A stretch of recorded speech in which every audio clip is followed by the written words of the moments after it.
suggestions of how to make it better. Even the very thing you hear now, which is channeling. Demystifying what some have called spooky, unnatural, weird, just because it isn't linear. We'll stand by for lots of things that aren't linear. And the one that is the greatest of all is love. I can't explain it, can you? Emulate it. And so it is. Greetings, dear ones. I'm Kryon of Magnetic Service. Traditionally, in a meeting like this, the message in the channeling would be briefer than a full channeling and a teaching like yesterday. And that will be true today. We call it part 2 of soul communication. It is the shorter part, but a profound part. Yesterday was filled with instructions of how Spirit would communicate with you beyond Spirit. The other things on the planet which are non-linear, perhaps multi-dimensional and conceptual, which would communicate to you. We turned it around and talked to you instructionally about that which is you communicating to the others. And even mentioning perhaps who the others are. It's bigger than you think. There'll come a day when there will be acknowledgement that the planet is literally filled with life force that is invisible. And some of it is conscious. There would be a recategorization of things like the grid, and what it is to communicate with the crystalline or the magnetic or that which is Gaia itself. Because you communicate in a way that perhaps is not linear. You don't get messages, but it's still communication. And so all of that was yesterday, and there was a great deal to talk about. Today is more personal. You've come here today, a smaller group of you, more intense it is, to talk about how you can improve yourself, but it becomes something more. Really, you're talking about communication. Soul communication can also be and is you with you. Is it not true, dear ones, that the entire purpose of today's lesson was how to get in touch with the non-linear parts of you? That is soul communication. Is it possible? Can you even conceive it? That you are split into many parts. And part of balancing and becoming that which is the attribute of the masters is getting in touch with the parts of you which are sacred. That's soul communication. And so everything we say from this point on applies to that as well. My partner today described what it might be like to build that bridge to your body intelligence, the innate in your cellular structure, which is nonlinear. That's part of the puzzle. It's not necessarily you talking to the higher self or you talking to God. If God is inside you, represented by these non-linear aspects, which we call innate and higher self, indeed, this is soul communication. The puzzle is grander than you think. There's beauty in all of this. That's what I want to talk about. There's beauty. The system is benevolent and is ready to work. Did you hear that? It's ready to work. Let me take you back a bit. How many lifetimes have you slogged through with old energy? Slogged through. You pick yourself up and it knocks you back. You just get started and it kills you. You come back again and you're enlisted in a war and it kills you. You come back and you awaken.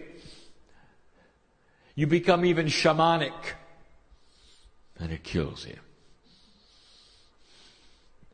How many lifetimes has it been where all you can do is hold your own? And survival is a word that means something else to the old soul.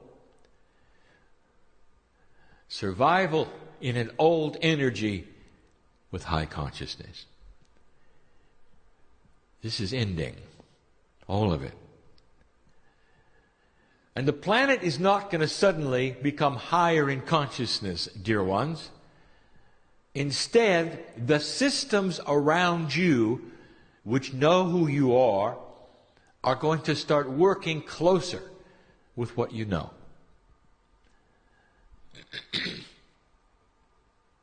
It becomes easier to survive. It becomes easier to believe what you believe. And to start to make a difference, it's going to be easier to balance. We've used the word over and over. Many times, those in esoteric belief systems go into certain categories because it's survival. It's easy for you to be a hermit, speaking even to my partner. If you don't have to show your light, it's easier. You understand what I'm saying, don't you? For when you open the door and the light spills out and everybody looks at you, what's wrong with this picture? Because in the past, it's meant your demise. So in this energy that is starting to develop on the planet, we've got some news. And the first thing we would love to give you are what we will call the rules of the Creator. We have rules. Now, we don't call them rules. It even gets more specific. We'll call them laws.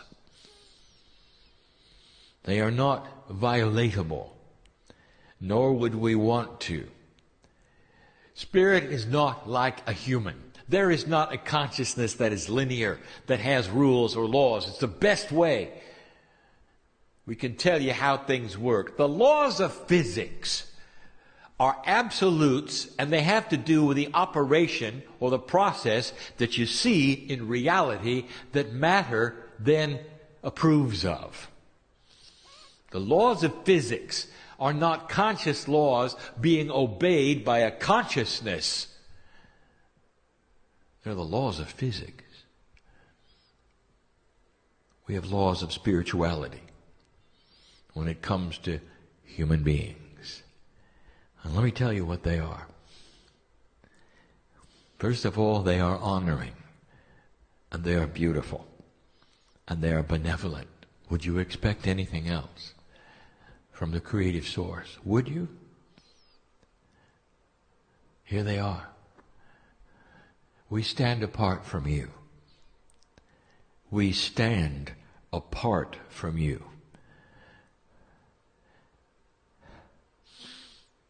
Unless you ask us in. And I want to tell you that none of us like the laws. Because the majority of humanity in survival mode and an old energy, the majority, don't let us in.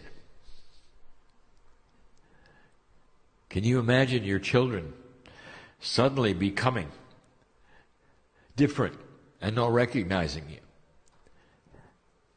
Can you imagine them wandering around running into walls because they can't see? And you've got the only flashlight. And you love them. And they never call out for you because they don't know your name. They don't remember who you are. You birthed them. Or you care about them. Can you imagine that? That's our law. And when you open your hand and your heart, old soul, you have a lineage of Akashic remembrance. And when you begin to open the door that asks, is there more? You allow us in.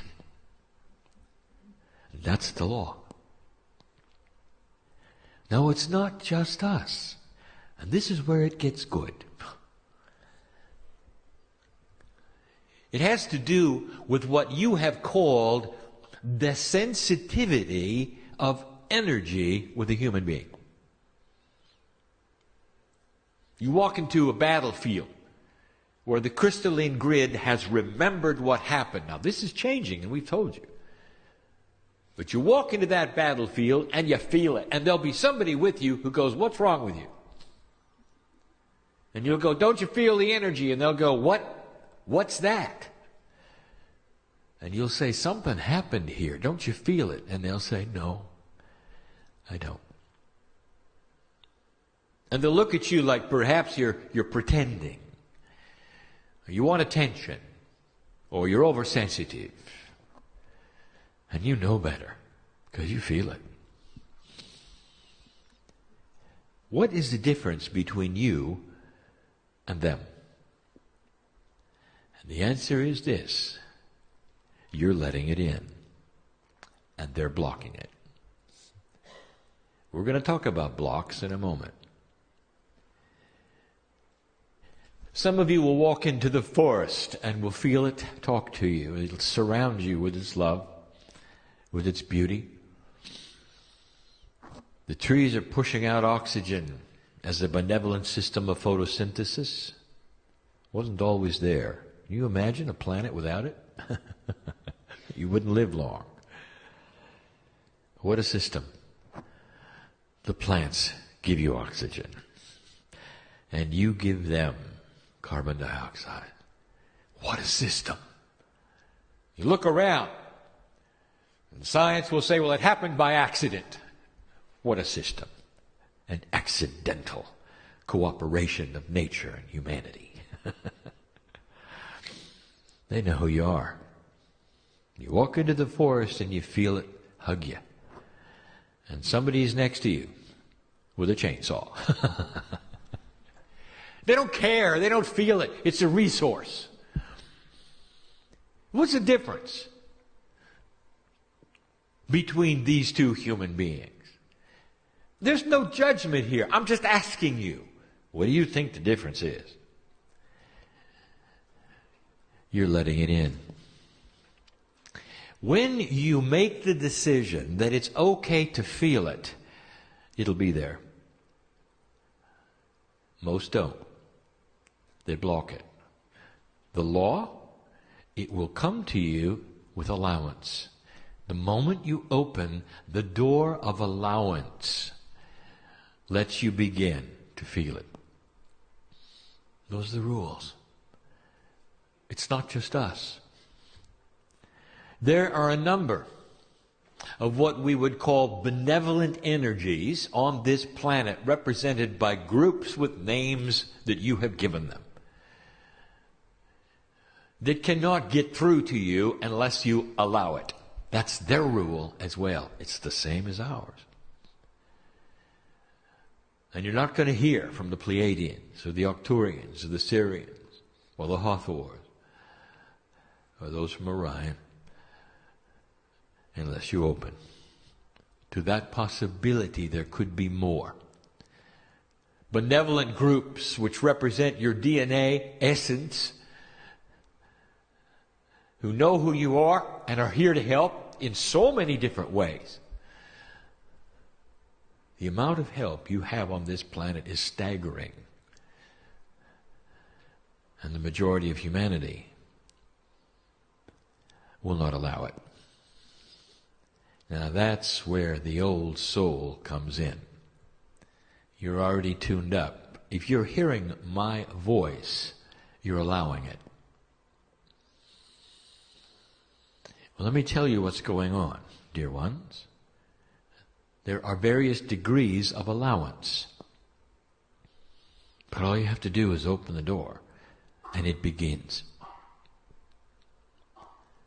The energy of 2014 and beyond is going to start creating new paradigms on the planet, both for discovery, for awakening, for realization, for aha experiences, and they will not all be spiritual. Science will discover many things that will ask questions and open doors, and they won't be spiritual. But you know, they all lead in one direction. The discovery of new physics, of consciousness that has been hiding, premises that change the rules.